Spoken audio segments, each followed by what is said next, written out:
What's going on, everyone? Welcome back. Today we have got our Week 16 NFL game picks outright versus the spread, along with our locks of the week. If you guys enjoy, hit that like button, subscribe. Also, check us out online at adpfantasy.com. Become a part of the ADP community. Join the free newsletter. Get early access to exclusive content. Become a member and get all the benefits that come with it. All the details in the description. But for now, let's get right into it. We kick off Week 16 with a Saturday triple header. First game being the Houston Texans at the Tampa Bay Buccaneers. The Texans are 9-5 after coming off probably their biggest victory of the year last week. And even though they've beaten teams like the New England Patriots and the Kansas City Chiefs, the fact that they beat the rival Tennessee Titans in their first clash of the year, where both teams came into that game with the identical record, is absolutely huge. And even more so when you consider that game was in Tennessee. Now the Houston Texans have a lot more breathing room. Don't get me wrong, they still need to finish out the season strong, but they are now the immediate favorites to once again win their division and not have to worry about will they or won't they get in via the wild card. Then the Buccaneers quietly at 7-7, now at 500 after putting together some wins versus some average to sub-average teams. You had the Detroit Lions, you had the Indianapolis Colts, the last couple of opponents. And in those contests, Jameis Winston has thrown the ball very well, put up a bunch of yards, had success with the touchdowns as well. But again, 2 weeks ago, it was the loss of Mike Evans. Now this last week, the loss of Chris Godwin. Bodies keep dropping at the wide receiver position for the Bucs. Now, they did still have a bunch of success in one Brashad Perriman, but that was versus the Detroit defense, which has really struggled this season. The Houston Texans are on another level, and I wouldn't be shocked if the Bucs have a bit of a letdown performance here. They haven't exactly put their best foot forward when it comes to above average competition, which I do believe the Houston Texans are. And from a health perspective, I just have to give the edge to the Houston Texans. They've got the majority of their guys. So to me, big advantage there. Now, for the Tampa Bay Buccaneers, they can't really stop anyone in the secondary. Sure, they've got a good rush defense, but the Houston Texans offensively, rushing the football isn't quite their forte to begin with. I got to give the edge here to the Houston Texans. I like them to go on the road and get this victory. I think they are the healthier, the more well-rounded team. At this point in time, they've got more playmakers offensively. So give me Deshaun Watson, who probably takes a little bit better care of the football than Jameis Winston. I could see Winston kind of putting up a dud here. I think it'll be somewhat close to begin with, but then the Texans kind of pull away. The spread a little low, in my opinion, plus 2.5 for the Bucs. So if you like the Houston Texans here, I would feel pretty confident in taking them on the spread as well. Next up, we've got the Buffalo Bills at the New England Patriots divisional clash. Big one at that.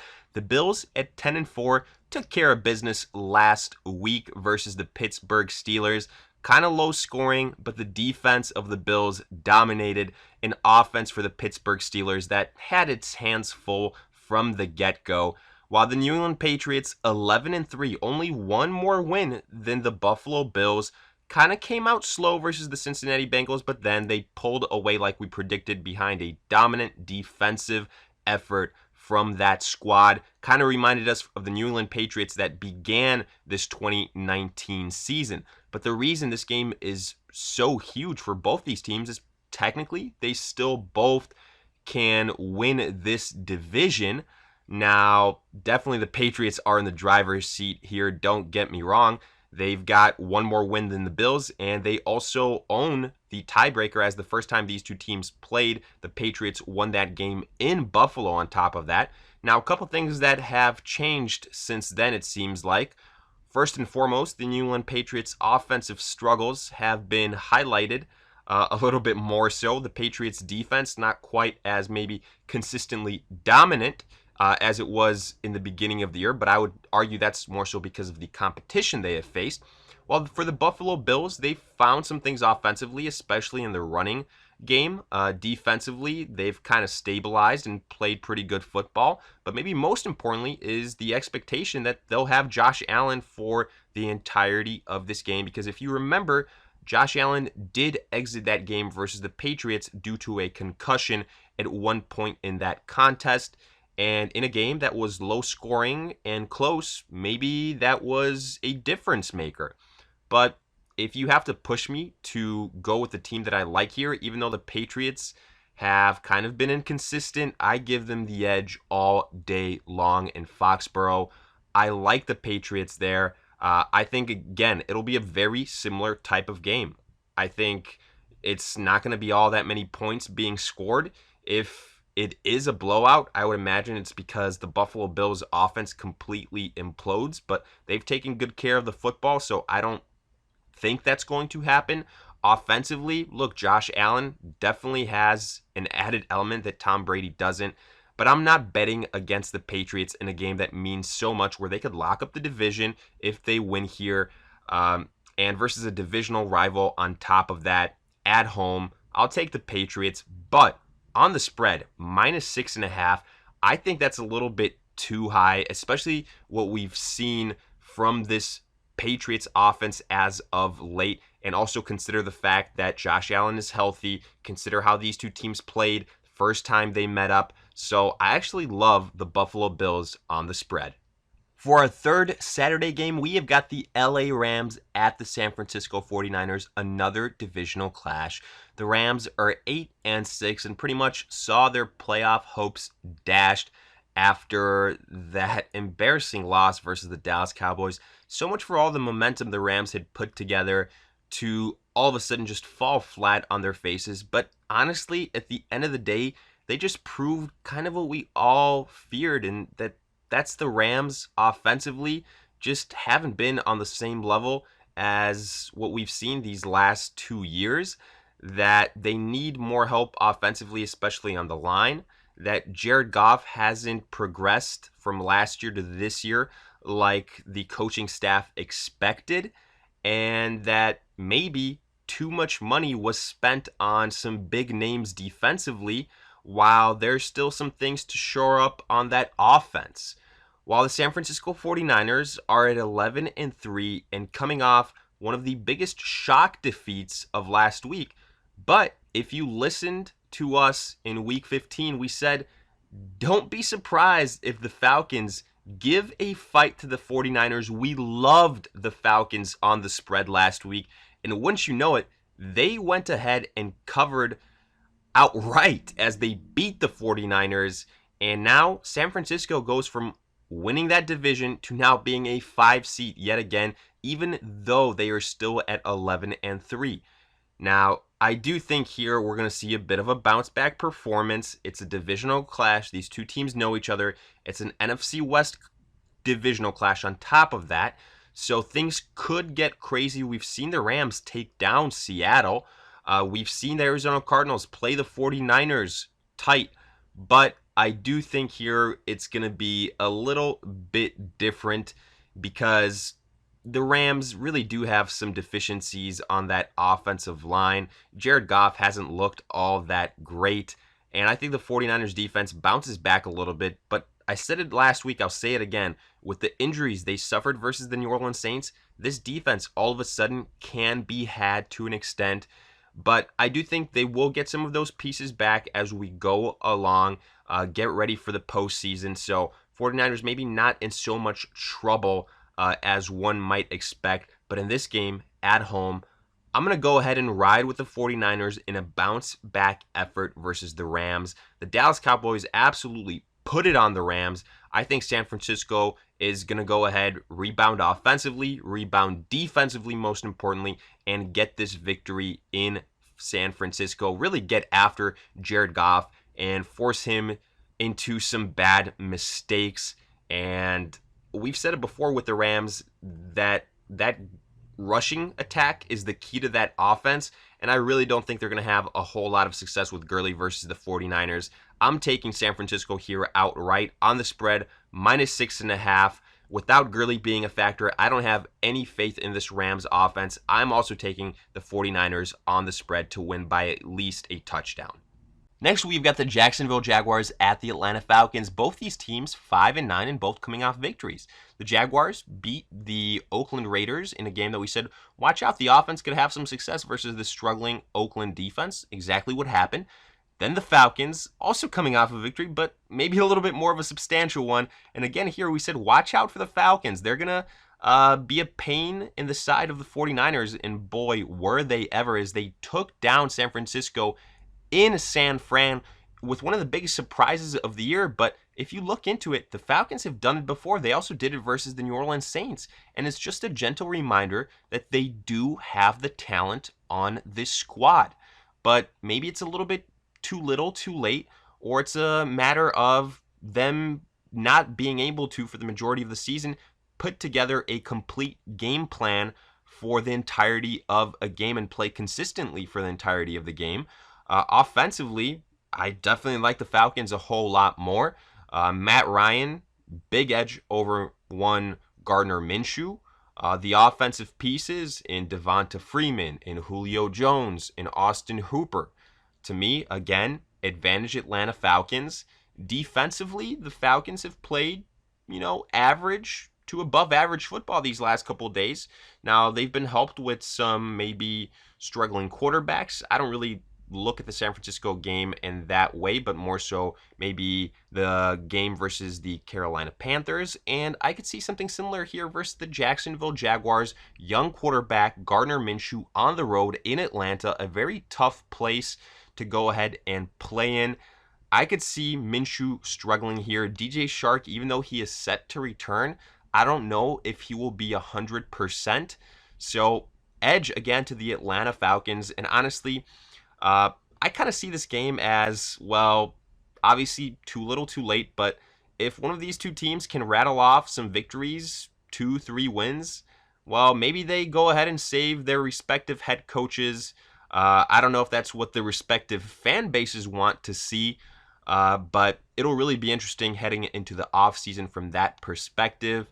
I'm going to go ahead and take the Atlanta Falcons here. Better quarterback, better offensive weapons, and the home field advantage. I love them outright.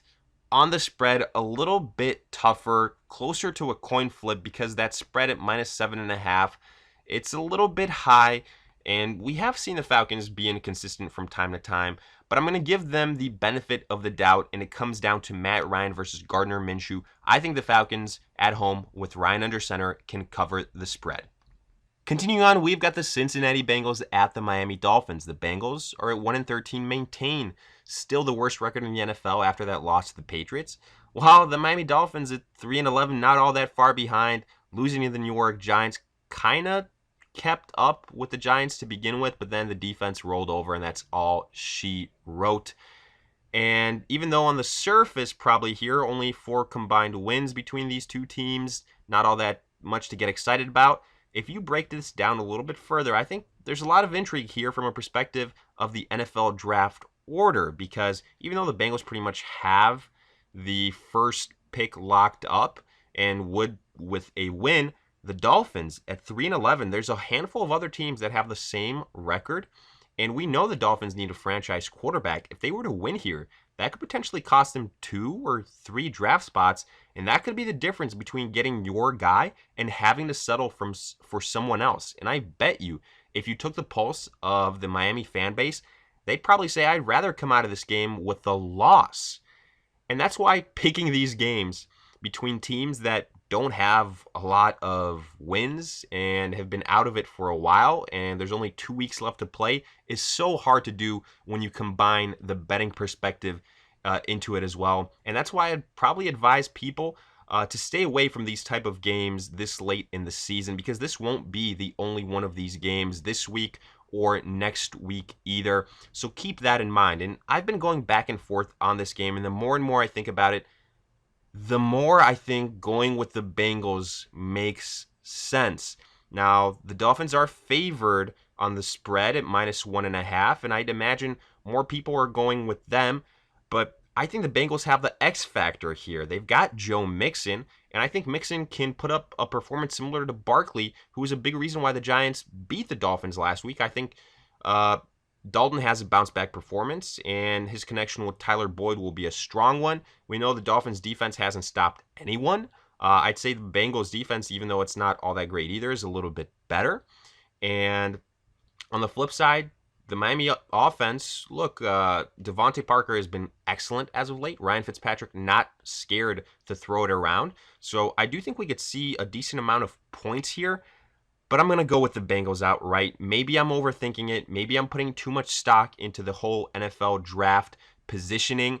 Call me crazy. I like the Bengals to win here. Even with the win, they're still going to have the first pick overall. If you really want to hedge your bets, then you go with the Dolphins on the spread. But since we picked the Bengals outright, it wouldn't really make all that much sense. But I wouldn't blame you if you did it. I understand it.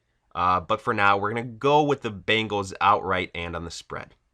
Next, we go to the Baltimore Ravens at the Cleveland Browns divisional clash. The Ravens 12-2, coming off that easy win over the New York Jets, while the Browns 6-8. Another embarrassing loss, this time to the lonely Arizona Cardinals. And just again highlighting why the Browns have been a complete disappointment this year. But wildly enough, one of the two losses the Ravens have had was versus these Cleveland Browns in Baltimore, of all places. But with that having been so long ago, the spread here doesn't really reflect this being a divisional game, this being in Cleveland. Plus 10.5 is the number for the Browns.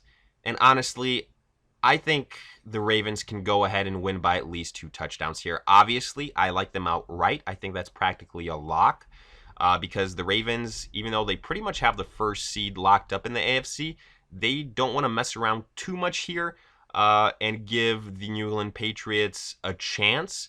So I do think they still have something to play for. And I think there's going to be a revenge factor here. That was an embarrassing loss for the Ravens. So they're going to want to put the beating on the Browns. And I think they will. Honestly, there's no one on the Browns that scares me here if I'm the Baltimore Ravens. I think Lamar Jackson will do his thing. I think he'll have a successful day.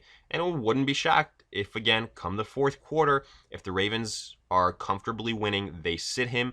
Because with this win, the Ravens would lock up home field advantage.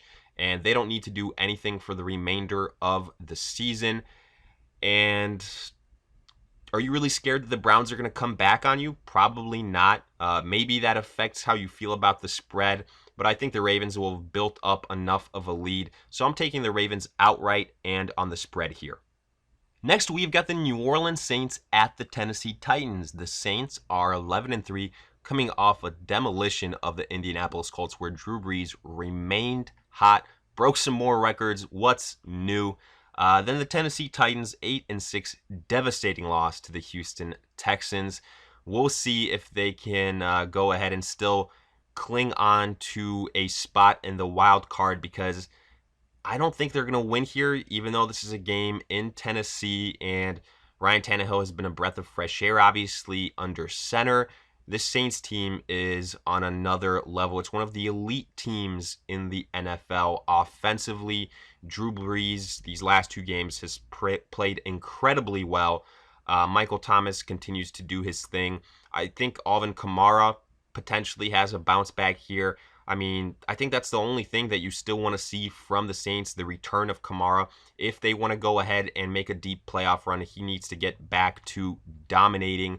The defense, even with the loss of a Davenport, still handled the Indianapolis Colts. Now, I don't think this will be as easy of a victory as last week was, but I got to give the advantage to the New Orleans Saints. I think they're more consistent. I think they have the better offensive mind, and they still have a lot to play for because the top-heavy NFC right now, the Saints still have a chance at going anywhere from the top seed overall to being a 3rd seed and losing that first week bye. So very important game for the Saints. I think they're going to be very motivated here, and they're going to end up getting the victory. But don't sleep on the Titans. I think they can go ahead and give the Saints a little bit of a scare because, like I said, they're pretty much playing for their playoff lives as well after that loss to the Houston Texans.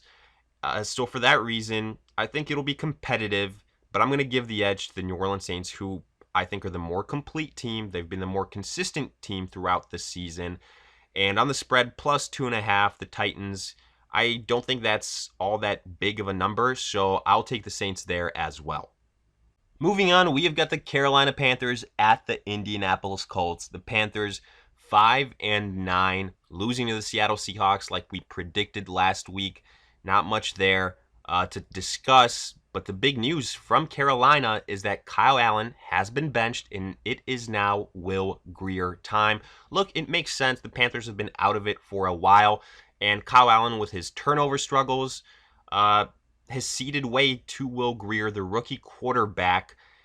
It's time for the Panthers to see what they have in Grier, or if they're going to have to go ahead and potentially draft another quarterback this year. Now, personally, if you ask me, I wouldn't be all that excited about the Panthers' chances here. There's a reason why Will Grier started off the season as the third string quarterback. You know, he was drafted as this guy that was going to be groomed potentially to take over for Cam Newton, but he couldn't even beat out Kyle Allen in the preseason. He didn't look all that good. And now, just 1 week's notice, what type of chemistry is he gonna have with this Panthers offense? Even if they do get Greg Olsen back, I'm wary of this Panthers team, the chemistry that Will Grier will have. Sure, Christian McCaffrey will do his thing, but we've seen consistently that McCaffrey cannot shoulder the load. Sure, he's going to put up the stats, he'll put up the numbers, maybe get a touchdown or two, but with the Panthers defense playing as poorly as it is, and the Colts having Marlon Mack, I think this is going to be a long game for the Panthers. I expect several turnovers from Will Grier. And the tough part is, even if Grier does have a good game, how much stock can you put into it because it's so late in the season? The Colts don't have anything to play for. Look, they're 6-8 coming off that loss to the New Orleans Saints. Sure, it's a home game, but they're looking at aspects of draft capital as well. So for that reason, I'm not all that excited about this game one way or the other. You force me to choose someone, I'm taking the Indianapolis Colts outright, definitely, because like I said, I don't actually think the Will Grier start here will be that much of an improvement for the Panthers. Offensively, I still expect them to kind of struggle. Defensively, don't even get me started. And the Colts defense, it has pieces, same with the Colts offense. So I think that they're going to go ahead and comfortably beat the Panthers. On the spread, -6.5, maybe a little bit of a high number. Maybe if the Colts let up on the brakes later on, or if they just don't have that high scoring of a game, you could see the Panthers cover that number. But right now, just because of the quarterback situation with Carolina, it's a lost season. The wheels have fallen off there for a while now. I'm going with the Colts outright and on the spread. Next, we've got the New York Giants at the Washington Redskins, divisional clash. Both these teams at 3-11. And pretty much everything we said about the Cincinnati and Miami matchup, specifically about the Dolphins and draft positioning and trying to coincide that with betting this late in the season between two teams that don't have all that much to play for, holds in this matchup. But as far as breaking it down, the Giants 3-11 coming off that victory over the Dolphins, with Eli Manning under center and Saquon Barkley really having a great game. I think we could see something similar here versus the Redskins. Now, the news for the Giants is that Daniel Jones is expected to return. Honestly, I don't think that will be all that much of a difference because, again, I think the Giants will rely on Saquon Barkley. And to me, Barkley is the X factor in this game. The Redskins, on the other side, they're 3-11 coming off that heartbreaking loss versus the Philadelphia Eagles. Maybe not so overall score, but the way they lost and failing to cover on the spread with that last second fumble return for a touchdown. Man, don't get me started on that. It looked like they were going to go ahead and cover, but I guess it wasn't meant to be. But I will say Dwayne Haskins probably had the best game of his young NFL career versus that Philadelphia secondary. Sure, maybe he can go ahead and do it versus the Giants as well, but I'd still rather take Daniel Jones over Dwayne Haskins. And honestly, I think that the Saquon Barkley advantage is going to take a lot of pressure off of Daniel Jones. So I don't think he's going to have to do all that much. But even if he does, again, give me Jones over Haskins. The Redskins don't scare me all that much. Both these teams can be beaten defensively. So don't be surprised if there's a lot of points scored here. If there's some poor play by the offense, if there's some turnovers, it could get sloppy, it could get ugly. But at the end, I'm giving the edge to the New York Giants. The Redskins are actually favored at -2.5. So I like where this game is at in terms of a betting perspective there, because I think Saquon Barkley is the X factor here. And I think he puts together 2 weeks in a row where he really carries the New York Giants here. So give me New York outright and on the spread. Next, we've got the Pittsburgh Steelers at the New York Jets. The Steelers are 8-6, and tough loss versus the Buffalo Bills. But look, we said it last week. We've been saying it all season long. After Big Ben was lost, this offense just doesn't really have a chance, considering it's also been missing guys like Juju and James Conner for the majority of the season, and just the huge drop-off in quarterback talent from Roethlisberger to Rudolph to Hodges doesn't matter. We saw the shortcomings of Hodges, pretty much of all the quarterbacks of the Steelers last week when they play a better defense, because unless they come out with a lead and unless they're playing a below-average team, I wouldn't be betting on the Steelers. Now, luckily for them, they are playing that below-average team this week in the New York Jets. We're 5-9, coming off that shellacking versus the Baltimore Ravens. And sure, the Jets offensively have more explosiveness with Bell, who, by the way, here facing the Steelers for the first time since he left, kind of a revenge game, but I don't think he's going to have all that much success versus this Pittsburgh defense. Then you've got Sam Darnold, the, I should say, wildly inconsistent Sam Darnold. You've got Crowder, you've got Ryan Anderson. So there are pieces, but again, I don't have faith in Sam Darnold specifically versus this Steelers defense, which is the main reason why the Steelers are still somehow in it. And at 8-6, they, between them and the Tennessee Titans, it looks like it's going to be one of those two teams that gets the last wild card spot. So this is still an incredibly important game for the Pittsburgh Steelers. I think they're going to go ahead and win here. I don't think it's going to be pretty. I think this is going to be an ugly game where the Jets will kind of hang in there. But I got to give the edge to the Pittsburgh Steelers defense. I think we see a bounce back performance from them.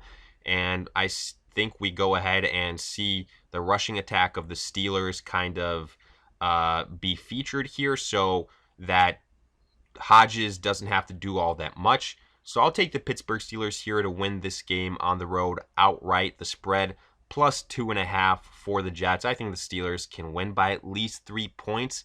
You know, not as confident there as I am taking the Steelers outright, but still, I'm going to go with them. I think the difference maker is the defense. I think they'll force a couple of turnovers. We've seen how turnover prone the Jets offense can be. So give me Pittsburgh outright and on the spread. Moving on, we have got the Detroit Lions at the Denver Broncos. The Lions are 3-10-1, coming off their loss to the Tampa Bay Buccaneers, where again, we were reminded that this Detroit Lions defense can't stop anyone. While the Denver Broncos finally came back down to earth, or at least Drew Lock did. They're 5-9 after getting thumped by the Kansas City Chiefs last week, but we were saying more than likely that will be the result. However, lucky for Drew Lock, he doesn't have to wait long for a chance of redemption because he faces the lonely Detroit Lions defense at home with the much better defensive unit behind him. So I like the Denver offense here. I think they're going to have a easier go at it on Sunday. And defensively, again, I like the Broncos defense more so. It's tough to, like the Detroit Lions defense at all compared to any other unit in the NFL.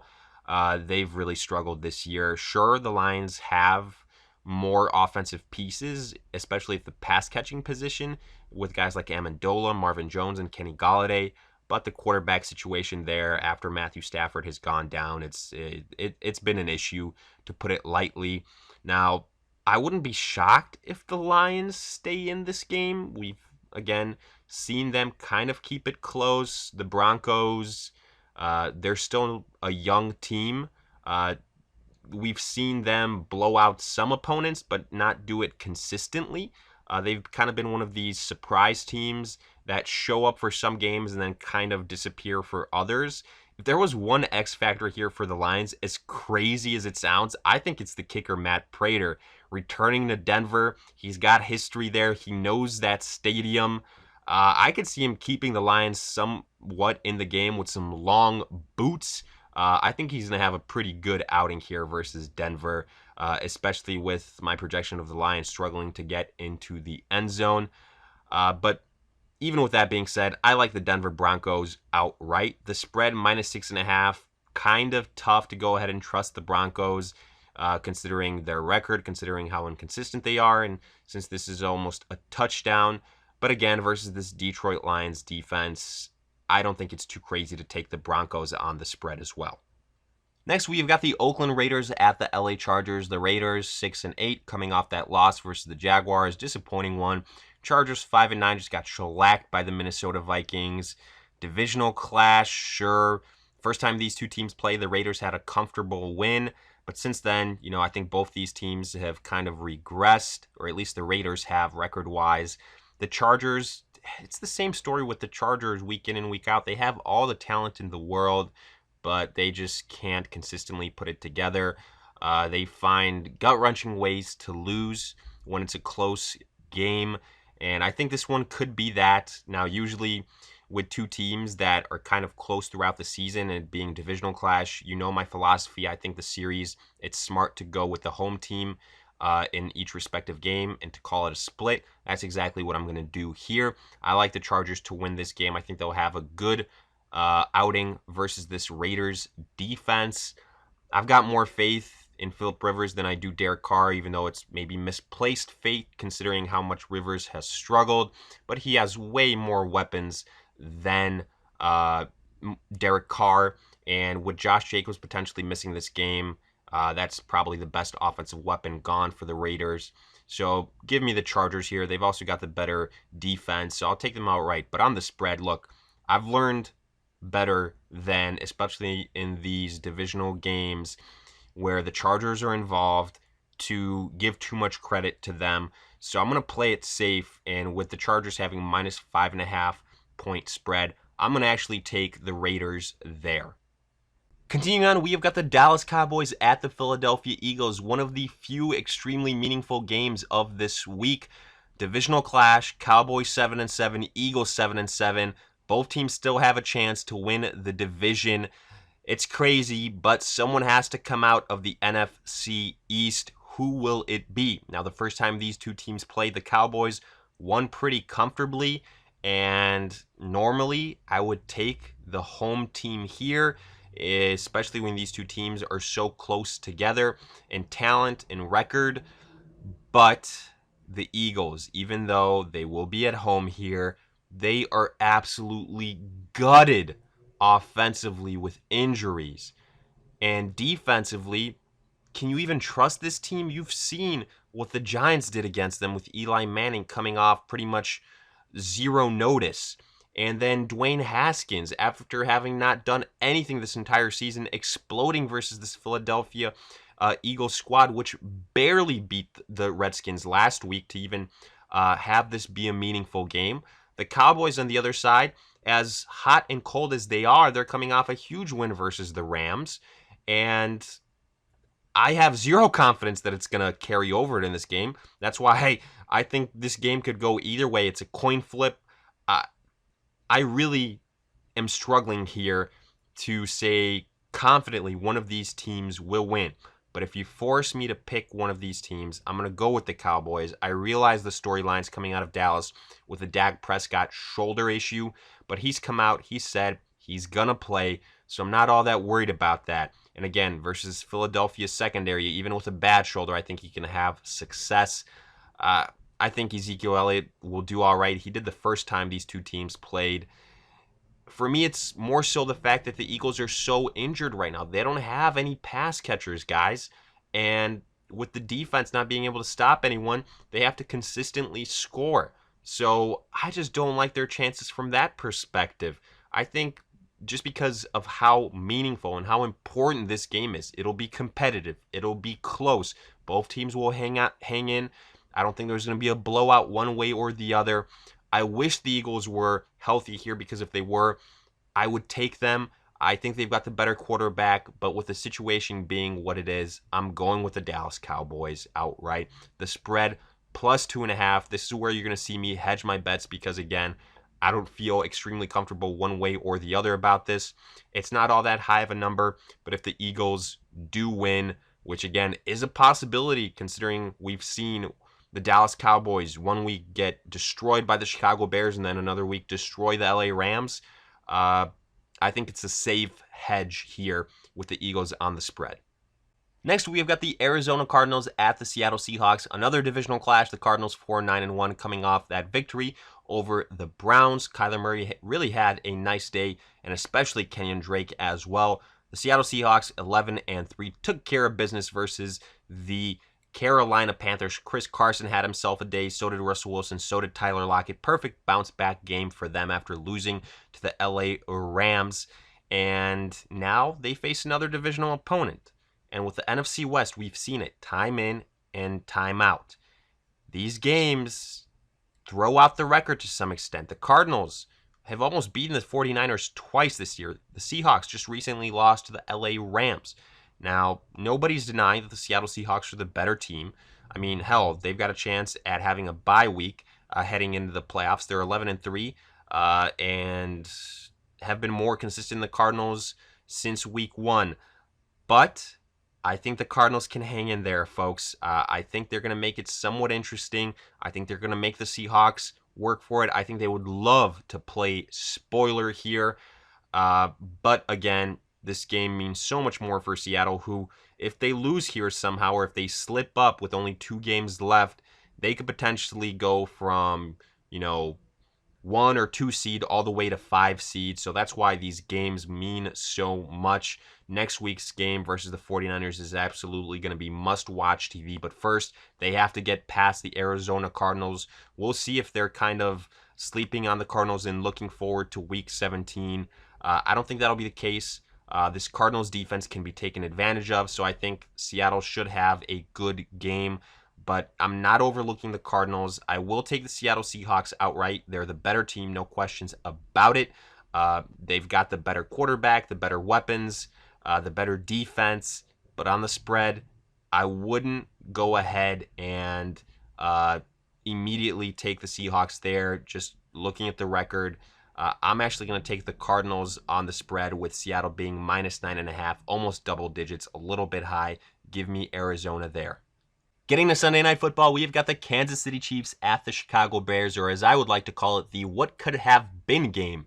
The Chiefs are 10-4 coming off that victory over the Broncos in the snow. Great win for them, and technically they've got a real slim outside chance of being the number 2 seed still in the AFC, but they're going to need the Patriots to lose, while the Chicago Bears 7-7 officially out of the playoffs.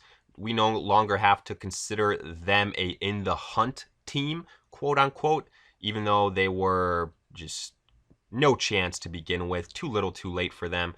They kind of gave you hope with some wins over subpar competition, but we knew it wasn't happening with Mitch Trubisky. We've been saying it since day 1 for him. And the reason I say this is the what could have been game for the Bears particularly is because Patrick Mahomes is coming into town, or as the Bears now know him, the 3rd quarterback that was selected after Mitch Trubisky in their respective draft.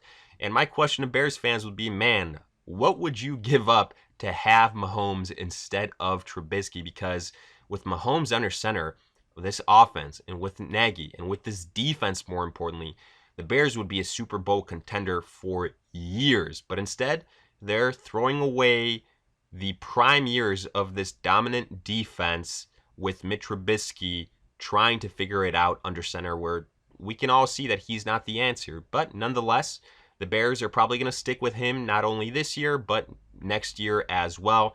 But that's what happens when you've got Ryan Pace still calling the shots, and Trubisky is his guy. But look, breaking down this game, if I'm a Bears fan, I'm turning off all the TVs here, folks. The Bears defense, sure, it got Akeem Hicks back last week, and he did a great job of gutting out that game versus the Packers. But again, it was all in a loss. And I think this Chiefs offense is much better than that of the Green Bay Packers, at least scoring wise. So give me the Chiefs here. Patrick Mahomes can't be stopped by pretty much any defense. Defensively, the Chiefs have gotten better quietly. We said it. We said that that could be the difference maker last week. And I think we could see the Chiefs pick off or force a couple fumbles from Mitch Trubisky. Not that that's all that hard to do.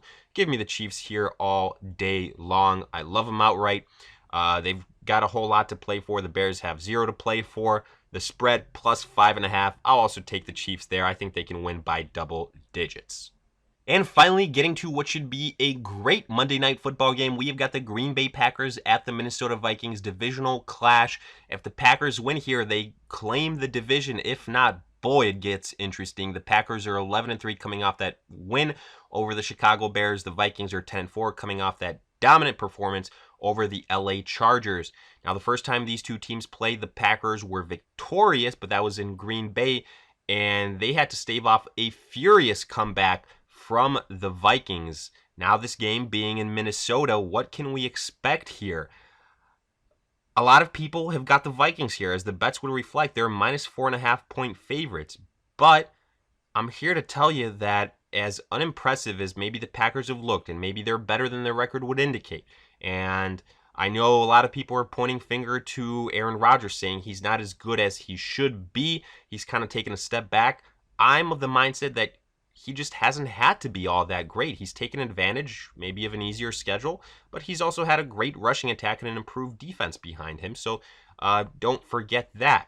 Now, this Vikings defense is going to be a test for him. They've played very well as of late, but I do think this comes down to the two offenses here, Rodgers versus Cousins. And for the Vikings, they likely won't have Dalvin Cook, and that is a huge loss for them.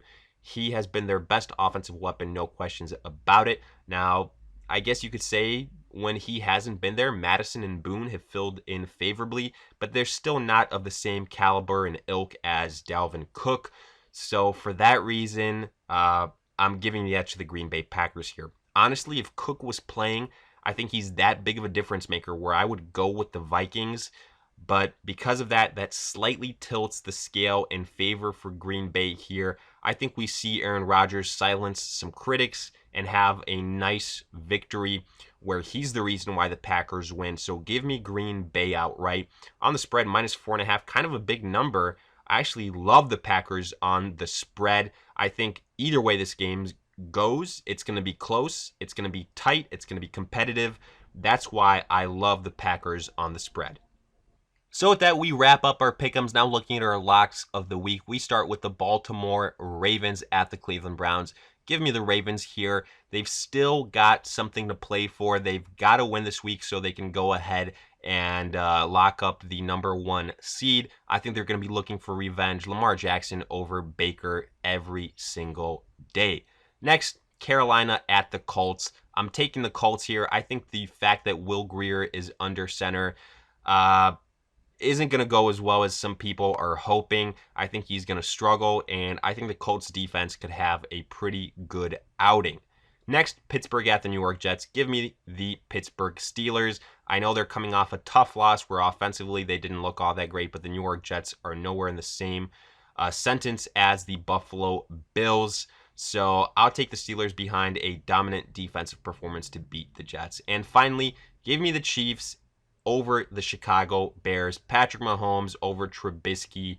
Again, any given Sunday, it's not even close. Bears fans, shield your eyes in this one. I like the Chiefs. So with that, we wrap up our locks as well. And as always, let me hear it in the comment section. Did you agree, disagree with these picks, along with any other questions you guys might have? And as always, if you enjoyed, hit that like button, subscribe. Also check us out online at adpfantasy.com. Become a part of the free newsletter. Get that early exclusive content like these NFL game breakdowns and more.